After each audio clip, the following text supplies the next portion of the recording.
Good afternoon, everybody. It is 12 noon on Friday, the 12th of February, going into Valentine's weekend this weekend.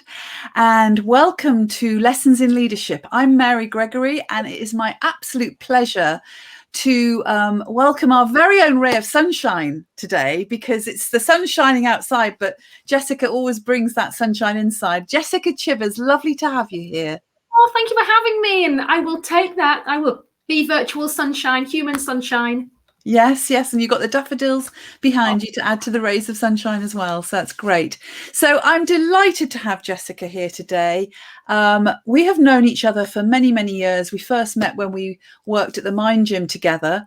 Those were long time ago, Jess. But what I really admire about Jessica and what she's doing is she's started working, her book, Mother's Work, really pertinent for mums who've gone through that transition of maternity and returning back into the workplace.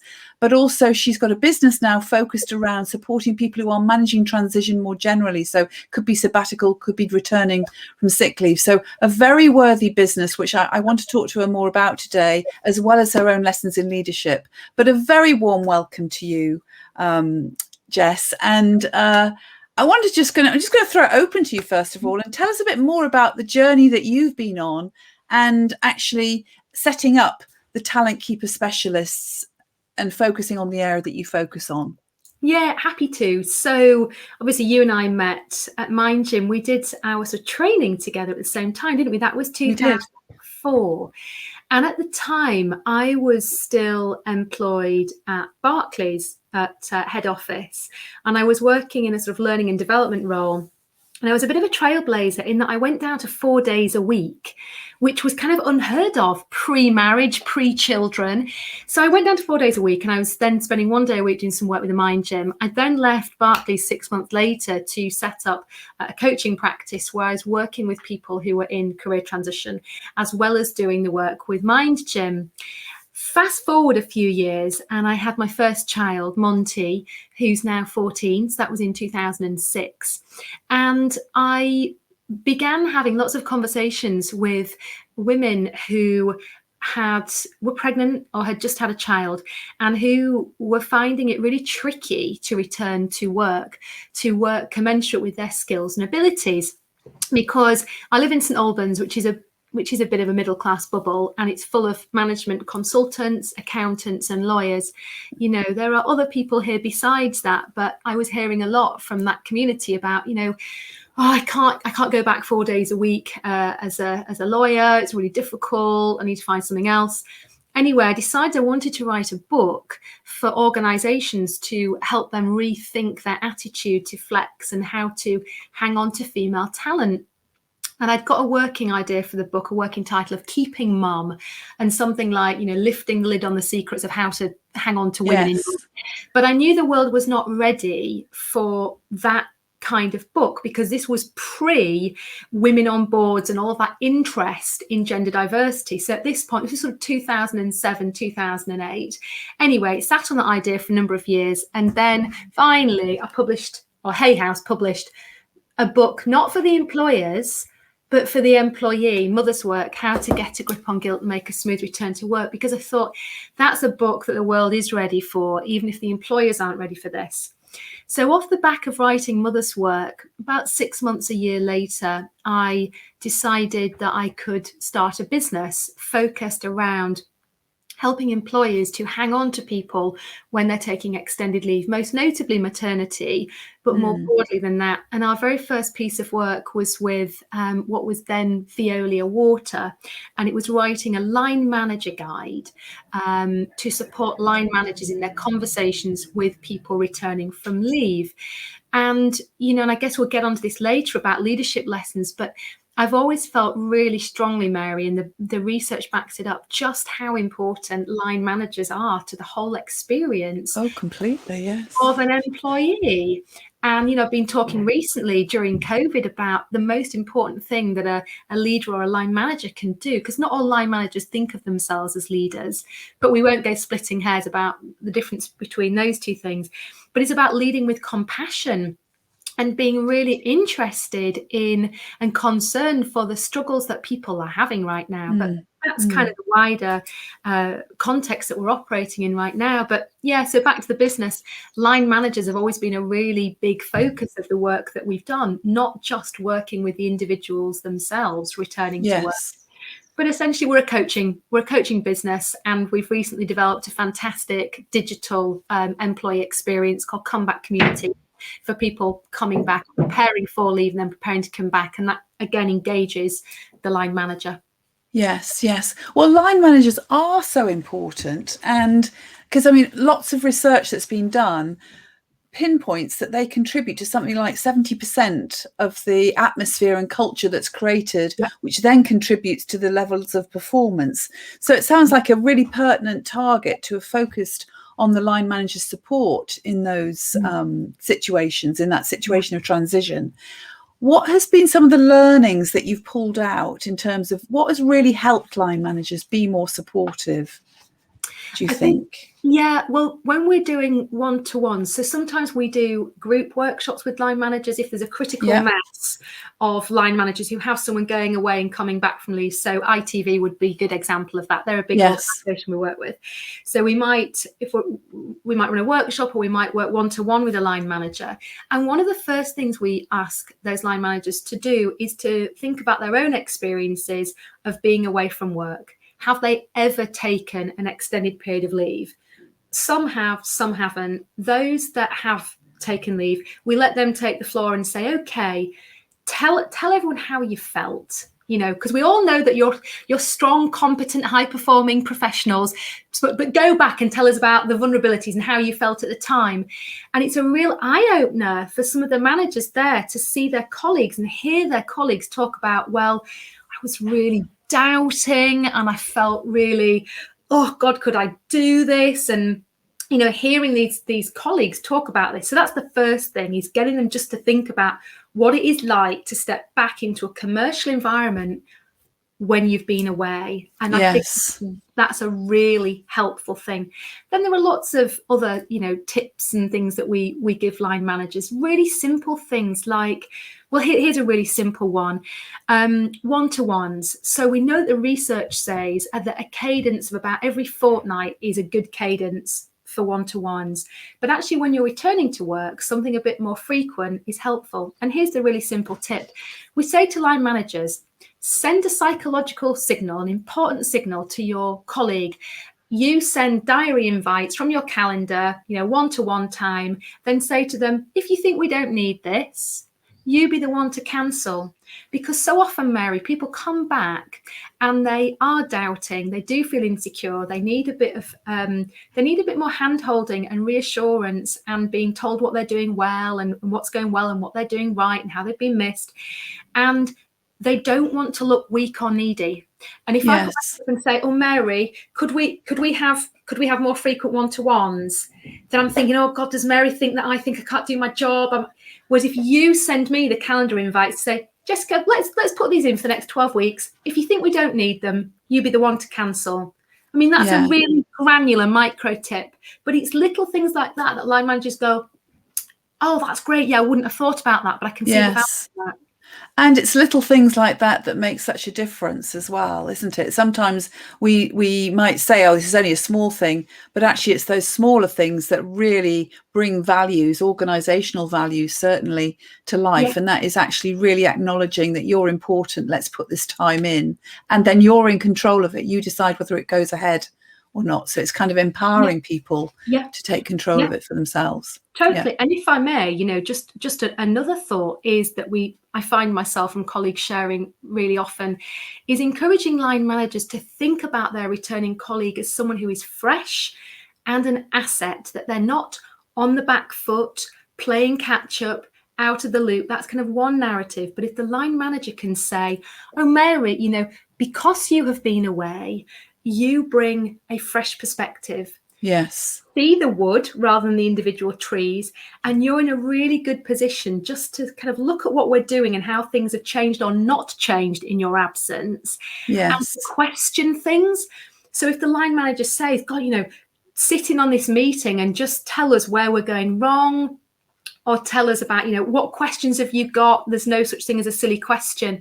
That person who knows the organization because they've been part of it before, but they've stepped away. Well, you're getting the best of both worlds. It's like you're getting a new joiner, but somebody who also understands the culture. So that's another thing that we invite line managers to think about and do when they're working with someone coming back. That's a great way of looking at it. And that's really about really reframing somebody coming back into the workplace rather, you know, we often get our blinkers on about things, don't we? And what you're inviting people to do is take the blinkers off, see this person as somebody who can really make a massive contribution, whether they've been here for the last 6 months, 9 months to a year, whatever, they're still going to come in with things that they can contribute. And there's something there about acknowledging that people will have grown through their experiences. Yes, as well. You are spot on. Spot on. And whether that is through becoming a parent, or whether that is a sabbatical where you've traveled and done some voluntary work and lived in a different culture, or whether that's you've had issues with your own health. Yes. Or you've been away caring for someone else. You've seen something different. You've been somebody different. And I think that can be a huge benefit to an organization when you come back with these different ideas and experiences. Yes. So I'm going to ask a question here because you've been doing this for a long time. And, you know, probably when you started doing it, things weren't quite how they are now. You know, so I'm interested to know, what have you seen shift in the period that you've been practicing in this area, Jess? Because organizations are learning, they are making a difference. You know, I know, for example, I do a lot of work with gender. I know there's been a difference in the conversation now to what there was 10 years ago, even though it might, you know, it goes like that sometimes. But I'm just curious about what shifts have you seen organizations make, which tells you, that encourages you, that they're more supportive of this process now? Well, I think if you say to any head of talent or learning and development or inclusion manager the phrase maternity coaching, which isn't actually something we use, we talk about comeback coaching. That's a phrase that I coined. But if you talk about maternity coaching, they get that. Would they have got that in 2011 when the book came out?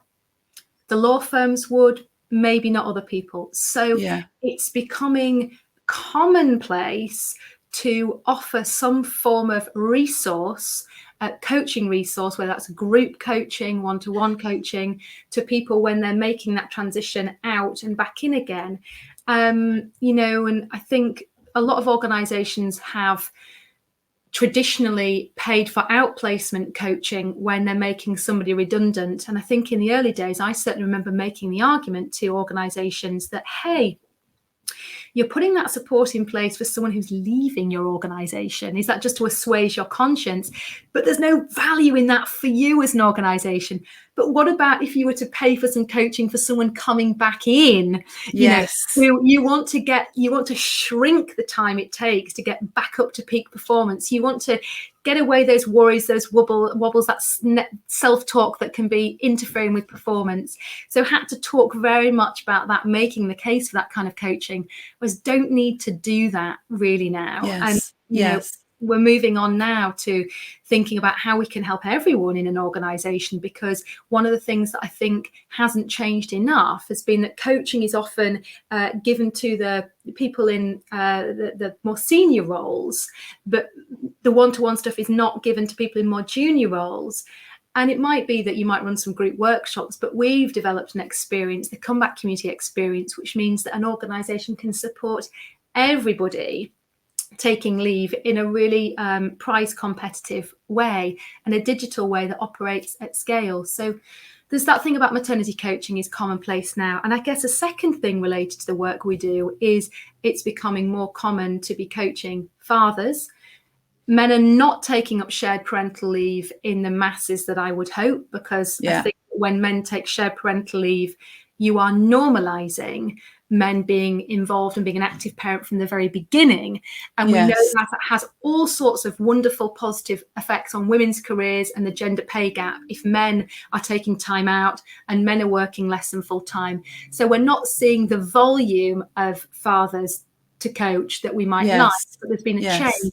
And also, Mary, there's a recognition by employers that even when a father isn't taking a lot of time out, so it's not like he would benefit from coaching because he's been out for, say, 6 months, there's a recognition that person's professional identity has shifted a little bit and their priorities have shifted, and there are some additional challenges because now that man has a family. So we're doing coaching work with new fathers, and I've got a great colleague who one of my associates who takes care of that.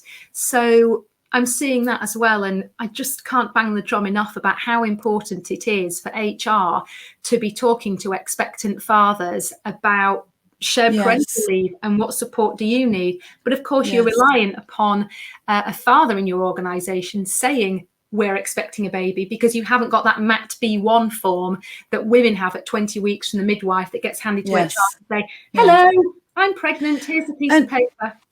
Do you think that's why men don't take up the opportunity as much as women do, that they don't take the paternity leave that's entitled to them? Well, so a lot of men are not being talked to proactively by their employer about the things that they can take, right? Because there isn't that trigger. And actually, I mean, I don't want to get too deep into this, but I started a petition to government a couple of years ago for what I was calling the Dad B1 form, saying, look, how amazing it would be if the NHS brought in an equivalent document for the second parent or the father to take to his or her employer to say, I'm the non-birthing parent, but I'm expecting a child. Then that would bring in a cascade of HR processes to talk to fathers about what's happening. But the big reason, Mary, why men are not taking it is because it's not handsomely paid. And we know that men are statistically more likely to out-earn a woman in a couple, and therefore it's a big financial hit. We need to be enhancing shared parental leave pay, and some organisations are. So where organisations enhance maternity leave pay to say top it up to full pay for 6 months, some of the big consultancy firms are doing that.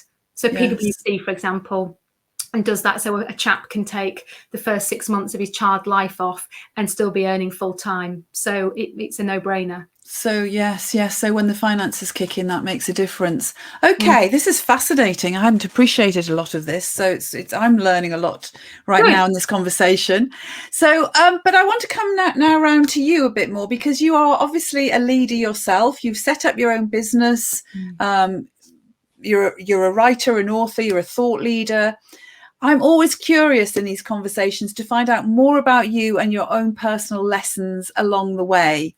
So I just wonder, what was an important time for you that in terms of leadership and being a leader, what was a really important lesson for you that really made you step back and reflect on yourself, and as also shows up in how you lead and who you are today as a leader, Jess? Okay. Well, I guess there were a couple of things I was going to tell you about, but they're not specific to me. So maybe we'll come back to them.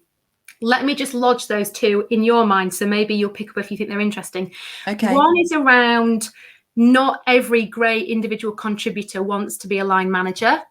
Right. Okay. And we come back to that. And the second thing might be a lesson from my time in politics. So I was an elected district councillor for St Albans City and District Council for 4 years, 2015, 2019. So maybe we come back to that. But okay, so one of the things that I have learned as an entrepreneur who has a busy mind, who is a high achiever, has lots I want to do, gets very excited about various different things I want to do in the business, and we can't execute at the pace that my mind thinks, is I have learned I have to filter my ideas and my excitement and not share them so readily with the people that I'm working with as soon as I have those ideas and thoughts. Because it can become very confusing for the people that you work with if you're like, oh, right, and I've got an idea for a second podcast, we should do this. And you're mapping things out sort of 10 years down the line, thinking how this is all going to be.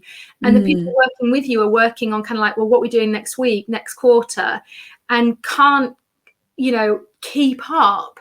And it's not their business. When you are a founder-led business that is founded on passion and interest, So I've learned to temper myself and perhaps save some of that just to talk with a mentor, for example, and get all that fizziness out somewhere else.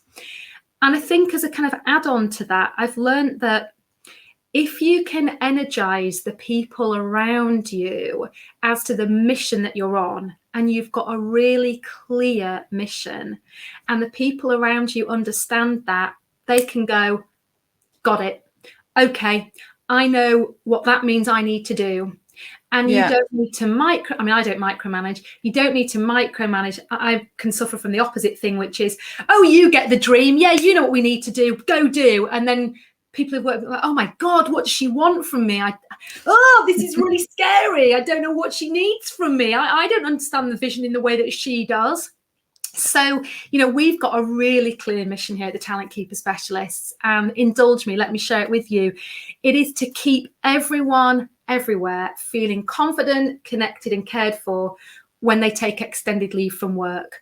And having that really clear mission helps us think about what we're not going to do, which is hugely important, as well as what we are going to do. And that first bit about keeping everyone everywhere, well, that's global, Mary. And that's really ambitious, because we're saying we want to touch the whole world.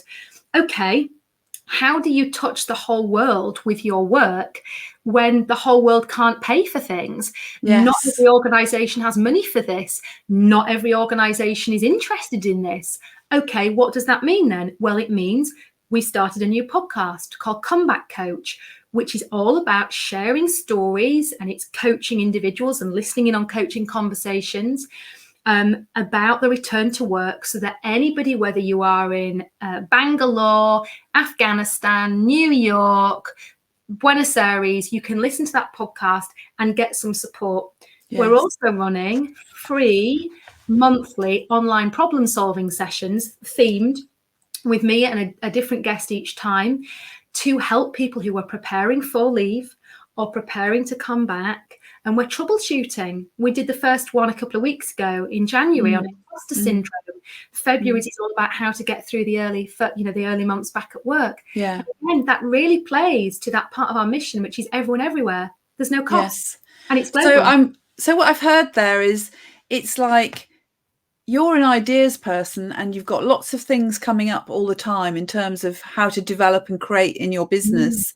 And it's keeping stum when you need to keep stum, but keeping the focus on your purpose and your mission. That's what I'm hearing. You're right. How do you, because I can relate to that, because I sometimes think, I don't need another idea. I've got so many ideas coming through. Don't send me any anymore. I need to just stay with where I am.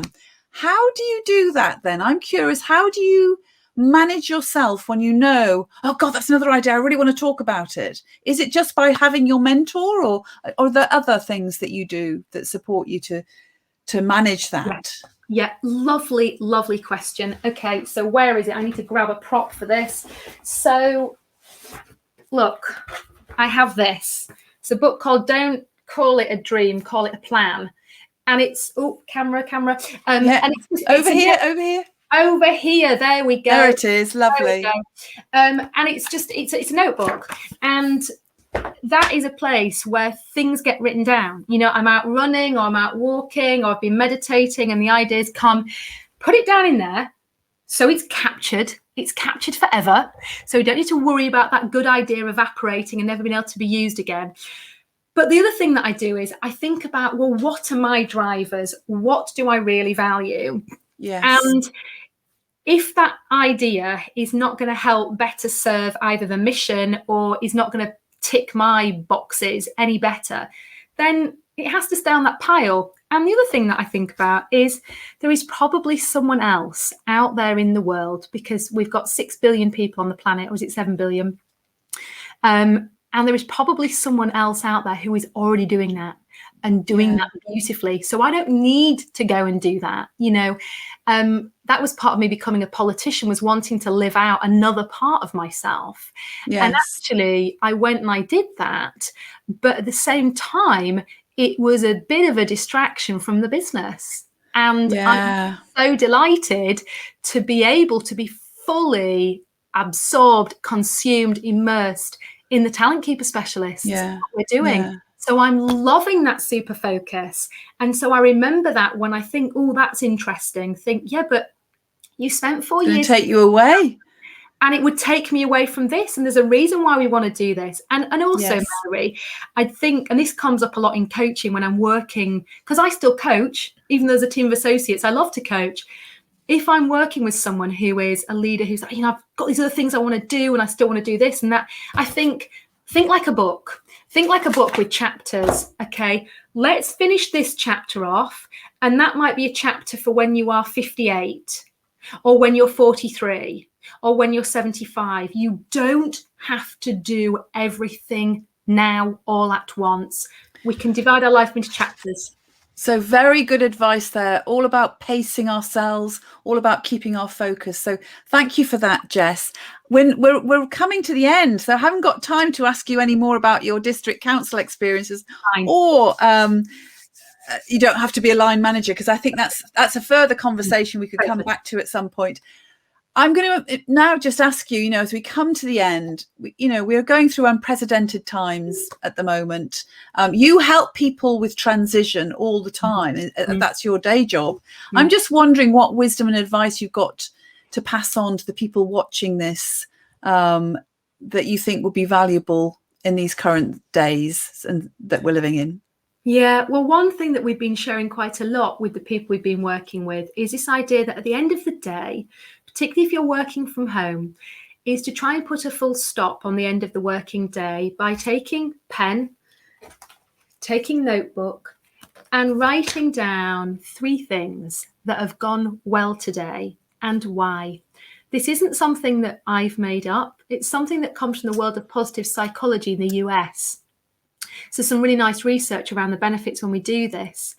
I think the benefit of doing this during the pandemic is there's an awful lot of uncertainty. And I think people, because they're not getting the feedback and being around their colleagues, you can feel full of self-doubt and have I done enough today? And, yes. And I haven't done this. That actually, if we focus on 3 things that we have done and done well, we can feel really pleased with that rather than having a deficit mindset.